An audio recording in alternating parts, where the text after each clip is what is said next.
An English immigrant, broke and barely a year in America, sat down and wrote a 47-page pamphlet. He published it anonymously, and it talked the nation into being born. In 1774, Thomas Paine left Britain for Pennsylvania. Benjamin Franklin had encouraged him to make the crossing. On the voyage, Paine nearly died of illness. He arrived in Philadelphia poor and out of work. He found work as writer and editor in the city. 1 year later, fighting broke out at Lexington and Concord. British soldiers against colonial militia, blood on the ground. But this was not yet a revolution. It was a military dispute. The colonists had not declared independence. Many still hoped to patch things up with Britain. Paine disagreed. He began arguing that reconciliation was dead, that the colonists should stop begging the king and start governing themselves. On January 10, 1776, he published his case anonymously in a 47-page pamphlet called Common Sense. He wrote it in plain language, not for scholars, not for Congress, for the inhabitants of America, farmers, mechanics, shopkeepers, people who had never been to university, people who could read a newspaper, but not a legal brief.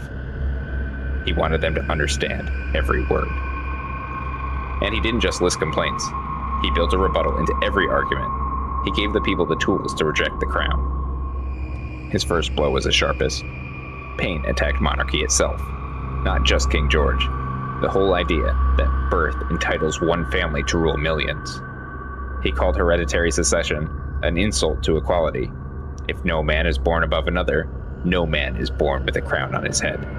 In Common Sense, he states, society in every state is a blessing, but government, even in its best state, is but a necessary evil.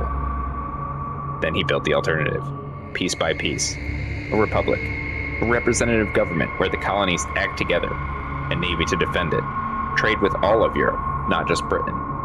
He made independence sound not just possible, but practical. The pamphlet spread. Copies passed hand to hand, read aloud in taverns and meeting houses, reprinted across the colonies. The colonists, now armed with the idea, did not just grow angrier at Britain.